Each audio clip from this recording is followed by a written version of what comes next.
¿Cómo andan? Este video tiene que ver con eh, la explicación breve del capítulo 8 de este libro, que es el libro de Fradkin y Garavaglia de la Argentina colonial, ¿no? Ellos escribieron dentro de una colección que es del siglo XXI, y bueno, es la Argentina colonial, el Río de la Plata, entre el siglo XV y el XIX, y especialmente lo que vamos a ver es el capítulo 8, las reformas borbónicas y el Río de la Plata. Bueno, primero, las reformas borbónicas, ¿qué son? Son, digamos, las modificaciones que llevó a cabo la corona española en sus dominios. Y, y las reformas estaban orientadas principalmente a una búsqueda de una mayor centralización política, ¿no? de la monarquía. Durante el reinado de Carlos III, que fue cuando finaliza la Guerra de los 7 Años, 1763 hasta 1788, fue que hubo las mayores reformas. Bueno, pero durante el siglo XVIII hubo cambios en las colonias americanas, en todas las colonias, de todas las potencias, ¿no? Está dentro de una lógica de transformaciones de los espacios coloniales. Y el objetivo de la corona española, más que nada, era acrecentar el control, ¿no? de sus colonias, asegurar la defensa y obviamente fomentar un crecimiento económico que facilite la recaudación fiscal, ¿no? Bueno, las consecuencias fueron dispares en cada una de las regiones del imperio. En cuanto a la centralización política que se quería implementar, afectó primero a los intereses de la Iglesia Católica, ¿no? Pues esta política regalista que buscaba obediencia completa del clero al rey produjo reacciones dentro del Imperio Español. El mayor grupo de oposición al regalismo fue la Compañía de Jesús, ¿no? los jesuitas, quienes terminaron siendo expulsados del imperio en 1767. Algunos ilustrados, como, ¿no? de la corte de la corona, como por ejemplo Florida Blanca, Campomanes, etc., planteaban esto, que el poder monárquico emanaba directamente de Dios, ¿no? Había toda una discusión filosófica. Además, el poder de los jesuitas era importante, ¿no? No solo en la corte, sino en las colonias. Para muchos, dice Fradkin y Garavaglia, la Compañía de Jesús era una suerte de Estado autónomo dentro del imperio, ¿no? Y cuando se produce la expulsión de los jesuitas, muchos resistieron, ¿no? Y hubo apresamientos, ¿no? Los apresaron, los embarcaron a España, ¿no? Los bienes de la Compañía de Jesús, de los jesuitas en América, fueron confiscados y luego fueron repartidos por otras órdenes religiosas que sacaron una tajada de todo esto, y la resistencia a la expulsión, digamos, no fue articulada ni generalizada, ¿no? Entonces, pero hubo un gran repudio de la élite colonial, ¿no? En las ciudades coloniales a esta expulsión, y eso demostró el tejido social que habían construido los jesuitas a través de la educación, de la economía, de las finanzas. Bueno, volviendo a las reformas, en cuanto a lo que es la administración territorial, los Borbones en 1739 crearon el Virreinato de Nueva Granada, ¿no? Separando del gran Virreinato del Perú, ¿no? que era Sudamérica, sin contar lo que es las colonias portuguesas, digamos, separó el norte de este Virreinato del Perú, ¿no? Y creó el Virreinato de Nueva Granada en 1739.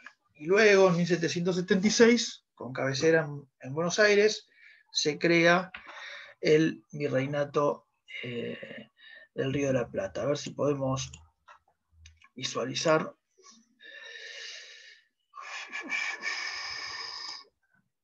Creo que acá se puede llegar a ver.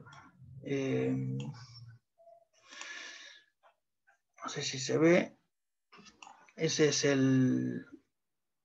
Bueno, nada, lo que era el Sudamérica, ¿no? Las colonias americanas. Y esto fue el Virreinato de Nueva Granada, se creó una capitanía, y el Virreinato de Perú quedó solamente este espacio, ¿no? Y este es lo que fue el Virreinato del Río de la Plata. Entonces, el motivo principal de su creación fue la confrontación con Portugal, ¿no? Y el control, obviamente, de ese crecimiento mercantil que venía dándose en Buenos Aires, pues comenzaba a construirse el llamado espacio económico rioplatense, ¿no? Que eso vamos a ver la semana que viene en el texto de Alperindongui.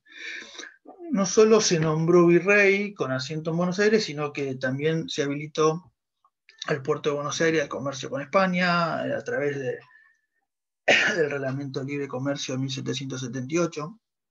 También se instaló una real aduana, se dividió el territorio en 8 intendencias, se reinstaló la audiencia de Buenos Aires en 1784, 1785, se creó el consulado de Buenos Aires en 1794. Bueno, en este consulado, vamos a ver más adelante, Manuel Belgrano tendría una importante participación como funcionario de la corona. Y bueno, todos los nuevos cargos crearon una nueva burocracia que generó tensiones en el interior de la élite. En el norte. Entonces, vamos rápidamente a las consecuencias. Bueno, como decía, fueron dispares. Una de las grandes consecuencias, podemos decir, ¿no? Son las grandes rebeliones que hubo, o las insurrecciones andinas. En 1780 se produjo una insurrección general en los Andes peruanos, y dirigida por un jefe indígena llamado Juan Gabriel Condorcanqui, que adoptó el nombre de Tupac Amaru II, que hemos visto en otros textos anteriores. Algunas, digamos, nos dirigimos a él. La insurrección de Tupac Amaru amenazó la subsistencia del orden colonial, ¿no? Y como sabemos muy bien, la rebelión fue sofocada, duramente sofocada en 1781, y su líder muerto, decapitado en Cusco, junto a su esposa Micaela Bastidas, que fue parte de la insurrección, y algunos familiares. También estalló una rebelión en el Alto Perú, ¿no? Lo que hoy es Bolivia. Esta vez fue protagonizada por los pueblos aymaras, y el liderazgo estuvo a cargo de un campesino llamado Juan Apaza, ¿no? que tomó el nombre de Tupac Katari. Este movimiento se caracterizó por un radicalismo étnico más marcado que el anterior. Bueno, Tupac Katari tuvo la misma suerte que Tupac Amaru II. Luego también su esposa Bartolina Sisa, ¿no? que participó en esta rebelión, también fue ajusticiada, ¿no? Más al sur, digamos, bueno, en el mismo Alto Perú, en lo que es Potosí, al norte de Potosí, también hubo un foco rebelde liderado por los hermanos Katari, ¿no? Y bueno, también fueron duramente reprimidos y ajusticiados. Bueno, en cuanto a las causas de esta gran rebelión, no puede explicarse solamente por las reformas borbónicas, ¿no? Son gran parte. ¿Por qué digo esto? Porque estamos hablando de años de sometimiento, ¿no? Sin embargo, las reformas afectaron tributariamente a los sectores populares, ¿no? A los indígenas, y afectaron recaudatoriamente a las élites locales, ¿no? Entonces, muchos corregidores, por ejemplo, que eran los que recaudaban el tributo, fueron desplazados como agentes recaudadores de impuestos, y a esto se sumó la problemática, ¿no? de la Gran Rebelión.